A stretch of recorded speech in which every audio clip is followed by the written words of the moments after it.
Bonjour et bienvenue dans Interview sur RTV, une émission qui va à la rencontre de différents profils des hommes, des femmes, avec des histoires différentes, avec des missions, des combats et des messages différents.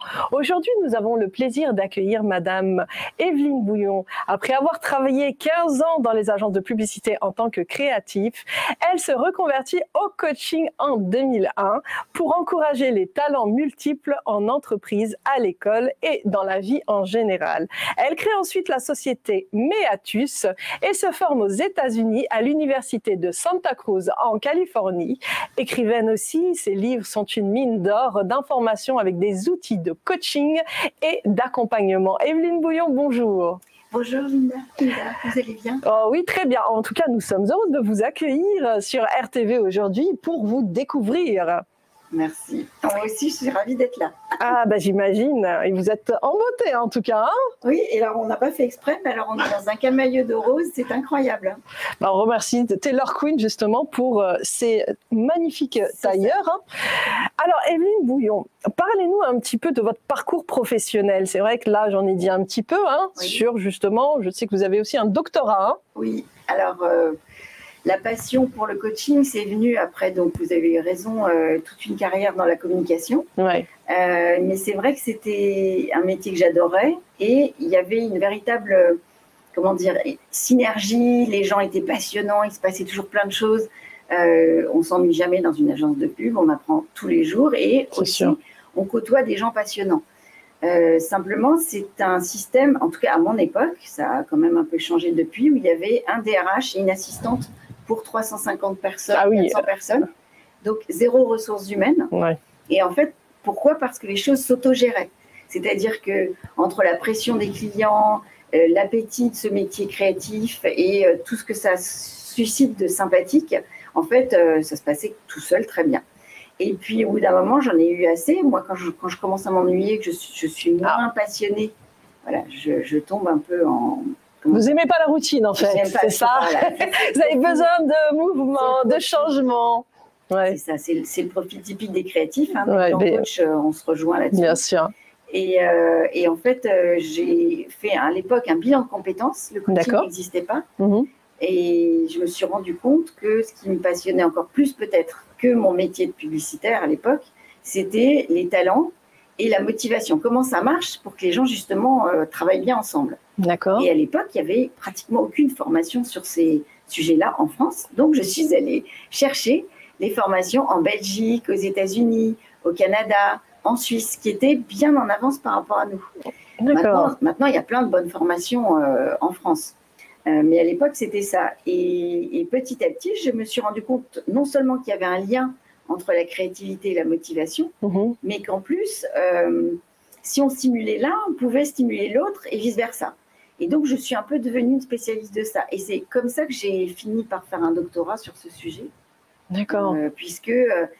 en fait, le métier de coach, il est encore relativement controversé. Il y a des très bons coachs et il y a des gens qui ne savent pas ce que c'est que le coaching. Bah parce qu'en fait, il y a beaucoup de personnes, exactement, c'est ce que j'allais dire, qui se disent « je suis coach voilà. », mais en réalité, qui ne connaissent rien au métier de coaching. Et puis, vous avez répondu à ma question. J'allais vous poser une question. Et vous avez répondu « pourquoi avoir choisi les États-Unis pour vous former ?» Et là, je comprends mieux. Parce que, en fait, le coaching, il est vraiment tendance aux États-Unis. Depuis longtemps. Depuis longtemps.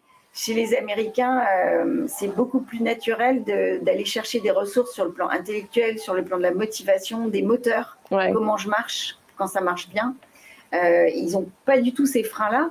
Nous, en fait, on a perdu quasiment 30 ans en France parce que tout ce qui était psychologique était très relié à la psychanalyse. Oui, c'est ça. Qui est un outil formidable, bien sûr. Mais qui répond à qu'un certain type de besoin et pas à tous. Et par exemple, quand il s'agit de rebooster quelqu'un qui a 3 séances pour présenter, par exemple, à une conférence, ça m'est arrivé devant 100 personnes, alors que c'est une personne qui se liquéfie dès qu'elle est face à plus de 10 interlocuteurs. Bah, en 3 séances, on ne va pas pouvoir faire une psychanalyse, c'est impossible. Et donc, il y a des outils qui, en fait, ont beaucoup évolué dans les autres pays, qui nécessitent beaucoup moins de temps et qui vont peut-être, pour les psychanalystes, être très ponctuels comme résultat, ce qui n'est pas complètement vrai. Moi, ça m'est arrivé d'avoir des gens qui avaient fait un long travail sur eux-mêmes et qui avaient encore des choses bloquées. Bien sûr. Et sur lesquelles, en quelques séances, on arrivait à des résultats formidables. Ce sont des méthodes différentes. Très différentes. Complémentaires, mais différentes. Voilà. Mais il y a une chose en commun, c'est l'écoute empathique. Bien sûr, bien sûr. Mais on va dire que le coaching, c'est bref, alors que la psychanalyse, ça peut durer des années. C'est ça. C'est pas le même niveau de profondeur. C'est pas la même approche aussi. Voilà. Parce que le coaching, c'est on booste. Voilà. Alors que la psychanalyse va rechercher dans les mémoires, dans les ancêtres, dans le passé, les traumas, alors que le coaching va vous booster, va vous donner les clés pour être la meilleure version de soi-même. Exactement. Et je pense que c'est ça. Hein. Oui, c'est tout à fait ça. Mais on parlait tout à l'heure, excusez-moi, Evelyne, de coaching à l'américaine. Le coaching à l'américaine, c'est complètement différent du coaching français. Alors, maintenant, il y a des gens qui sont formés comme moi à des méthodes américaines, mais c'est vrai que le coaching à l'américaine, comme vous dites, c'est plutôt orienté solution. Ouais. Ça va plutôt viser une certaine, entre guillemets, efficacité, mais sans du tout faire l'économie de la psychologie de la personne, de ses besoins, bien évidemment, sinon on n'y arriverait pas. Ça va être beaucoup plus en termes de booster, comment la personne fonctionne, qu'est-ce qui fait qu'elle peut réussir, quels sont vraiment ses objectifs. En coaching, il y a au moins 50% du temps qui est consacré à clarifier les objectifs, tellement c'est fondamental. Ça, c'est important. On ne sait pas, la plupart du temps, on ne sait pas où on va, on ne sait pas ce qu'on veut et on ne connaît pas ses propres objectifs. Voilà, voire pire, on a des objectifs qui ne sont pas du tout finalement compatibles. Oui, c'est ça. Comment dire ça, ou dans la cohérence de sa vie. Ce qui est compliqué, c'est ça. C'est en fait, avoir des objectifs, on peut tous s'en fixer. Je veux perdre 10 kilos, je veux... Bon. Mais le rendre plausible, le rendre accessible dans la réalité de la vie de la personne. J'ai un mari qui est cuisinier, qui me fait une nourriture extraordinaire et hyper riche. Si vous ne prenez pas ce facteur-là en compte, on va prendre du poids. Hein. Ça ne va pas marcher. N'importe quel régime ne va pas marcher. Je donne un exemple comme ça, mais le coaching, c'est ça aussi qui est sympa, c'est que ça s'adresse à tous les types de problématiques. Étant donné qu'on travaille sur les moteurs de la personne, ça part de n'importe quelle situation, de problèmes ou de volonté de se dépasser. Ce n'est pas forcément que des problèmes le point de départ. Ça peut être dans une équipe, j'ai envie de faire que mon équipe soit beaucoup plus motivée, que les gens communiquent mieux ensemble, que ce soit plus fluide. Par contre, ce qui est sympa, c'est que les coachs savent vraiment quels sont les critères qui font que les gens vont travailler mieux ou atteindre leurs objectifs ou se sentir mieux, parce que les trois choses sont liées. Oui, bien sûr. Mais ça, c'est surtout en entreprise. En entreprise, il y a beaucoup de problèmes justement de communication entre les partenaires ou justement ceux qui travaillent ensemble. Ils n'arrivent pas la plupart du temps à communiquer et il y a beaucoup aussi de non-dits qui font que ça crée des blocages ou des conflits dans l'entreprise.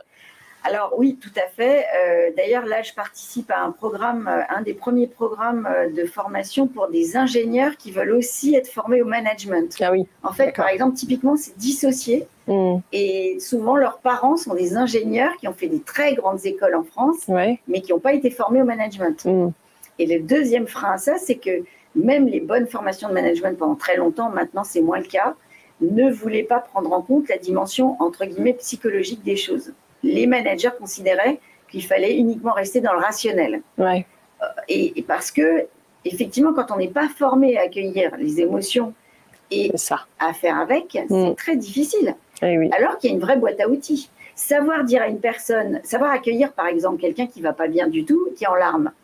Si vous faites abstraction, la personne, elle sort de votre bureau, elle est extrêmement frustrée. Elle pense que vous n'avez pas de cœur. Pas d'empathie, pas de compassion.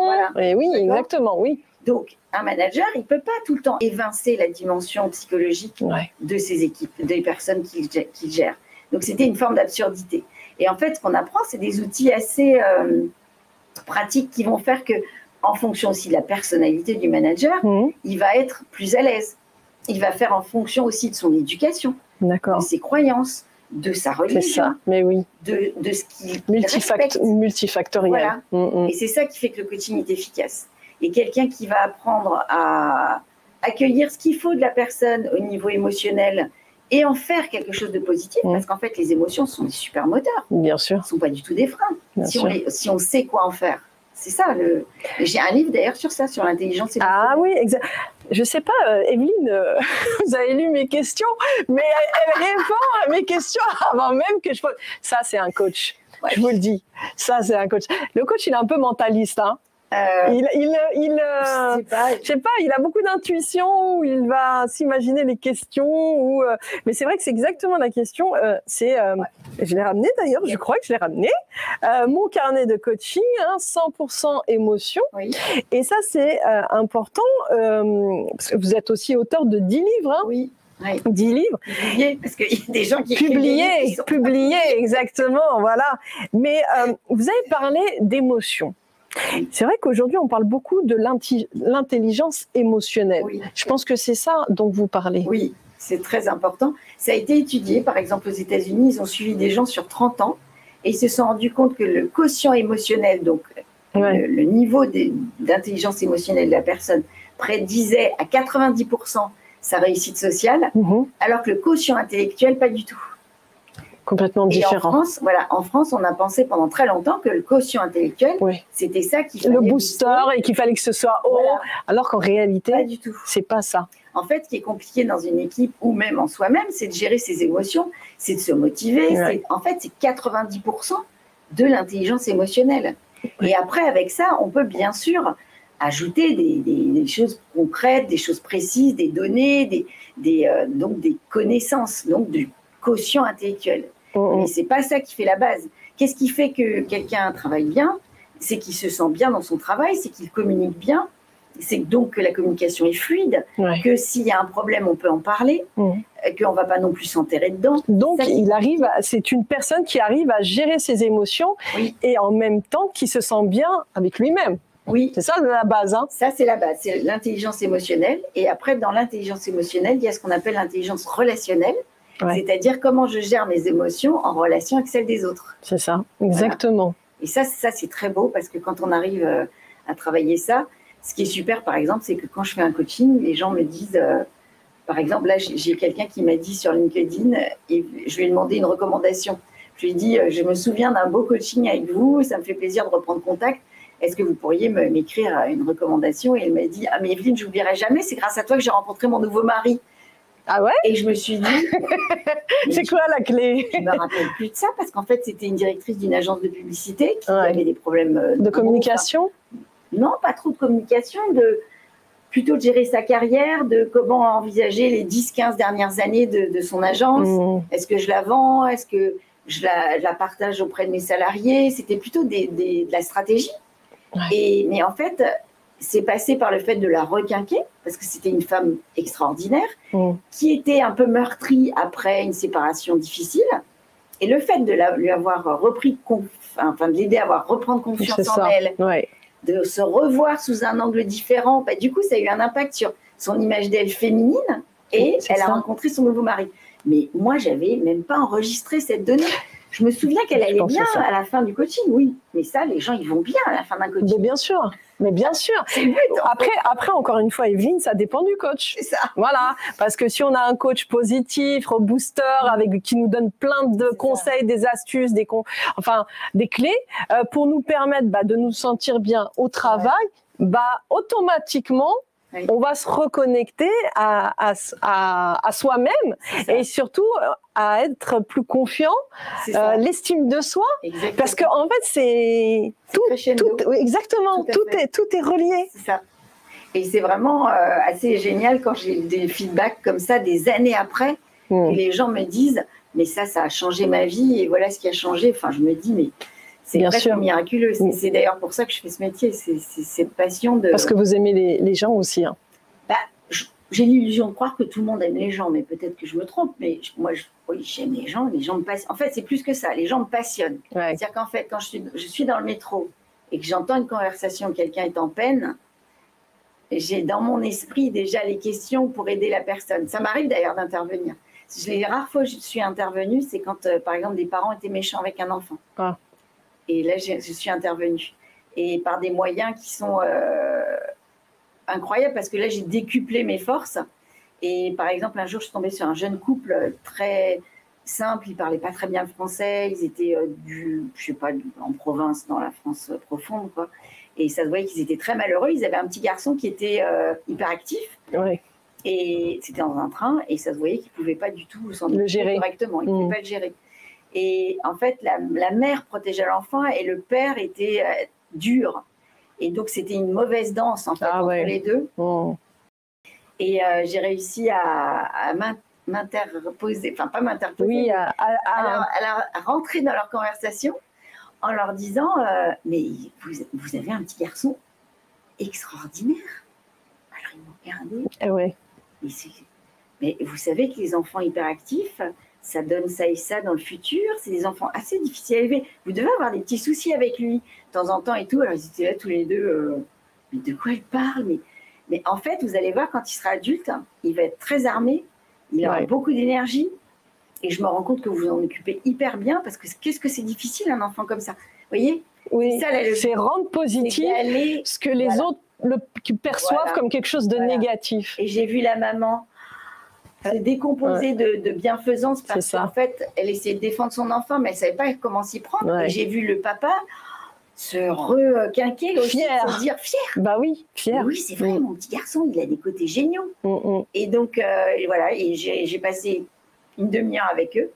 Et au bout d'une demi-heure, je suis partie, j'étais tranquille. Le petit garçon avait tout compris aussi. Ben oui, bien sûr. Ils comprennent très vite. Ils étaient calmés. Je ne sais pas combien de temps ça a pu durer, mais tout le wagon m'a béni. Parce que c'était horrible, quoi. La pression, les cris. Et j'ai fait ça aussi parce que je trouvais que c'était une bonne action, quoi. Si je pouvais faire un petit quelque chose. Mais vous voyez, la ruse, c'est qu'en fait, c'est une ruse dans le sens hyper positif. Qu'est-ce qui peut aider ces gens-là à voir le bon côté des choses et à leur redonner confiance en eux aussi. Parce que si vous commencez à les critiquer ou leur donner des conseils, ça ne marche pas. Mais c'est vrai ce que vous dites, Evelyne, parce que sur les enfants hyperactifs, on a l'impression qu'on n'a pas de chance et tout, ces enfants qui hyperactifs ou TDAH. En fait, ce sont des enfants qui sont hyper intelligents et qui sont très créatifs, énormément.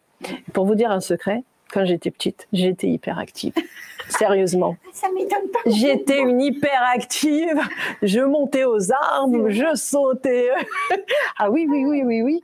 Et en fait, à l'âge, adulte, c'est là où j'ai commencé à vraiment... J'écrivais beaucoup.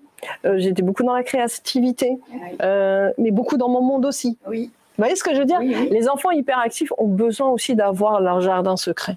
Leur monde, leur solitude. Et c'est pas qu'ils aiment être seuls, c'est que c'est vital pour eux. La nature, les animaux, on aime tout ça. Et ça, c'est important parce que, Evelyne, il y a beaucoup de parents qui nous regardent et qui ont des enfants, surtout aujourd'hui dans la société actuelle du numérique ou les tablettes, les portables et tout. On a de plus en plus d'enfants qui sont hyperactifs. Il faudrait leur dire justement que leurs enfants sont merveilleux. Et surtout, ça va devenir des adultes. L'hyperactivité d'un enfant, ça donne un adulte qui se relève face aux échecs, qui va booster les autres et se booster lui-même. C'est ça. Qui va mettre son énergie. Évidemment, qui va apprendre petit à petit à mieux la canaliser. Donc, en fait, c'est un jeu de patience. Et un jeu beaucoup de mettre de l'énergie dans le sens positif du terme. Mais des exemples comme ça, j'en ai des centaines. Un jour, dans un aéroport, je vois une petite fille hurler et le papa et le grand frère visiblement désarçonnés vraiment. Et pourtant, je ne fais pas de coaching d'enfants. Mais c'est drôle. Je ne sais pas pourquoi ces deux exemples viennent. Je le sens comme ça. Et en fait, je suis allée voir cet enfant et j'ai demandé au papa la permission de lui parler. Et je lui ai dit, il s'est passé quelque chose. C'est pas lié à ta sucette qui est tombée par terre, c'était ça le sujet, c'était des Anglais. Mais il y a quelque chose d'autre qui s'est passé. Qu'est-ce que c'était que cette sucette? Pourquoi cette sucette était si importante? Et là, il y a le grand frère qui m'a regardé, qui m'a dit, c'est parce que maman nous l'a donnée avant l'embarquement. Donc en fait, compris que la maman, ils étaient séparés, et la petite fille avait ce symbole de sa maman qui est tombé par terre, que le papa a jeté. Et là, je me suis accroupie à son niveau. Et ça, c'est ce qu'on appelle le développement de l'intelligence émotionnelle. Vous pouvez le faire avec tous vos enfants. Ça marche très bien. C'est s'accroupir se mettre à son niveau et lui dire la chose suivante. Là, tu sens quelque chose de très fort en toi. Ça s'appelle des émotions. Et tes émotions, en fait, elles portent un message positif. Et tu as raison de sentir que c'est très violent. Tu as raison d'écouter ça. Tu as raison de crier. Si tu écoutes la raison de tous ces cris, ça va aller beaucoup mieux.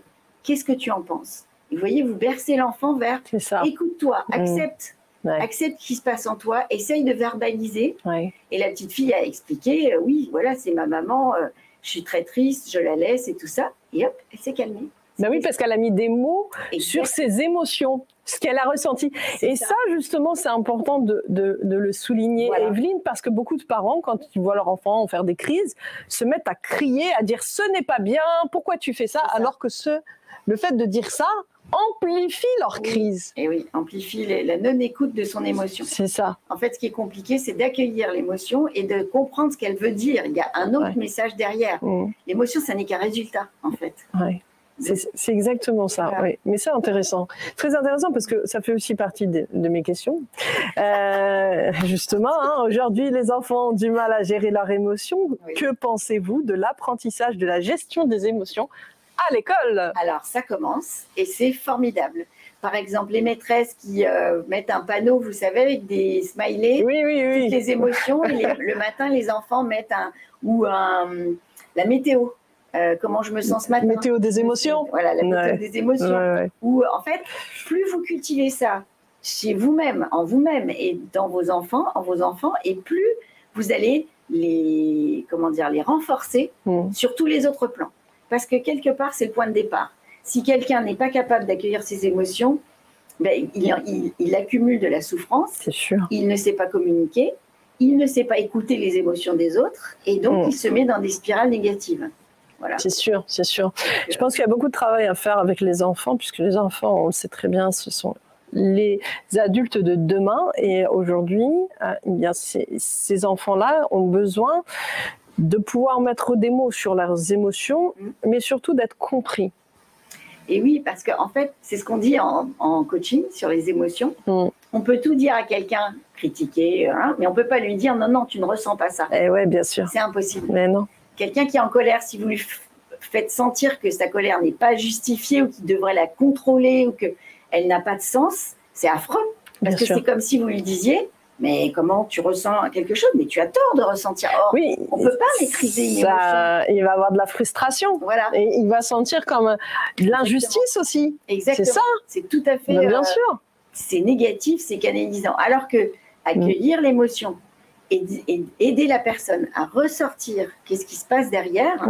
Cette émotion, en fait, elle est à respecter, elle est très intéressante, elle arrive pour dire quelque chose. Alors, par exemple, nous, on sait les coachs, selon le type d'émotion, un peu quel est le style de message qu'il peut y avoir derrière. Vous voyez, la colère, en fait, par exemple, on explique aux gens, vous voyez quand un chien grogne ou aboie, en fait, il exprime de la colère. Et en fait, il exprime souvent le fait qu'on ne va pas marcher sur son territoire, il ne faut pas approcher plus, ou on lui a déjà marché sur les pattes, ou on lui a fait peur, d'accord ?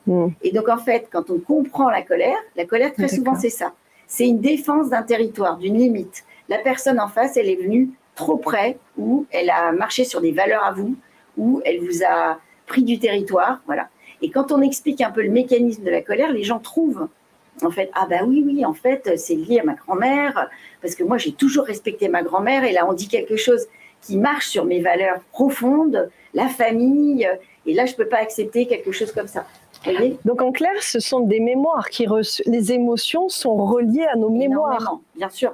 C'est important, ça aussi. Oui, c'est vrai, c'est très juste, et c'est là, d'ailleurs, qu'elles sont plus difficiles à gérer. Et c'est pour ça que la psychanalyse, c'est intéressant quand même, c'est qu'on va chercher l'origine des liens, en fait, des liens de cause à effet dans la mémoire des gens. Mais très souvent, les émotions peuvent être un véhicule plus rapide pour comprendre et décrypter ce qui se passe en vous. C'est sûr. Alors, vous avez aussi créé en 2008 le coaching créatif orienté solution. Oui. Ça veut dire quoi exactement?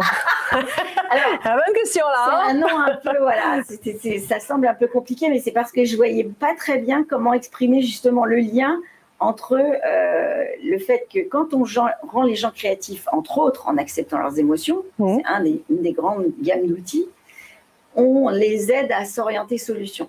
L'orientation solution, c'est quelque chose qui va produire 10 fois plus de résultats que l'orientation problème.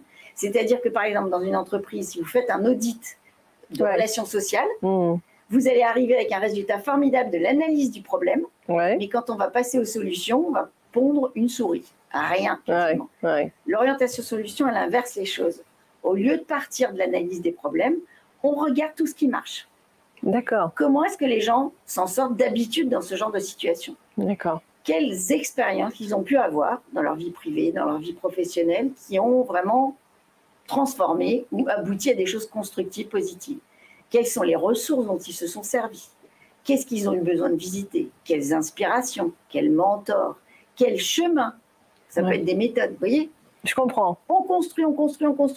À partir du positif. À partir du positif. Voilà, on ne cherche pas le problème, on ne cherche pas le négatif, bien sûr, mais on cherche l'aspect positif de chaque expérience de vie. Et du coup, au bout d'un moment, on trouve des vraies clés. Et en plus, des clés adaptées à la situation, parce qu'on n'est pas arrivé avec du conseil, vous devriez faire ça. Oui, bien sûr. On part des gens, de ce qu'ils vivent, de comment est-ce que eux, ils ont besoin de réagir. On les fait participer. C'est eux qui construisent tout. Voilà.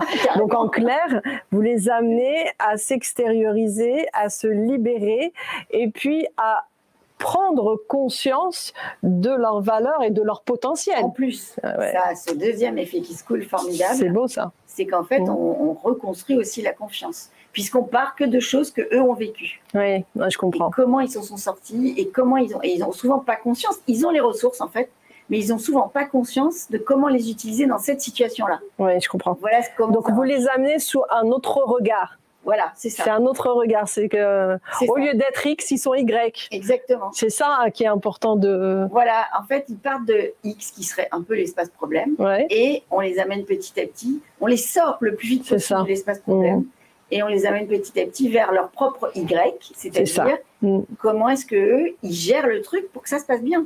C'est ça, exactement. Non, mais c'est très intéressant. Et c'est pour ça que c'est très puissant et c'est plus rapide et c'est plus efficace. Beaucoup plus efficace, c'est sûr. Evelyne Bouillon, merci. C'est sûr qu'on aimerait parler pendant des heures avec vous, tellement c'est intéressant. Je reviens quand vous voulez. Mais alors là, avec plaisir, parce que je pense qu'il y a différentes thématiques sur la gestion du stress, sur aussi, il y a tellement de problématiques et tellement de solutions. Parfois, un mot peut déclencher une réaction chez l'autre, et c'est ça qui est merveilleux. C'est ça, c'est le cœur de mon métier, c'est un bonheur. Quelques mots, justement, pour ceux qui nous regardent sur RTV. Faites-vous confiance, osez aller voir des gens comme moi, il n'y a pas du tout que moi sur le marché, osez vous faire accompagner, osez vous remettre un tout petit peu en question pour produire des choses extraordinaires derrière, osez changer de vie, osez prendre des risques et osez aller chercher plus loin vos ressources. Vous pouvez transformer votre vie. J'ai vu des choses mais extraordinaires se passer dans la vie de gens qui partaient de 2000 pieds sous terre. J'imagine. Merci beaucoup Evelyne Bouillon. Merci à vous. Eh bien, osons être la meilleure version de nous-mêmes, et merci de nous avoir suivis sur RTV dans l'émission Interview avec Evelyne Bouillon. À très bientôt.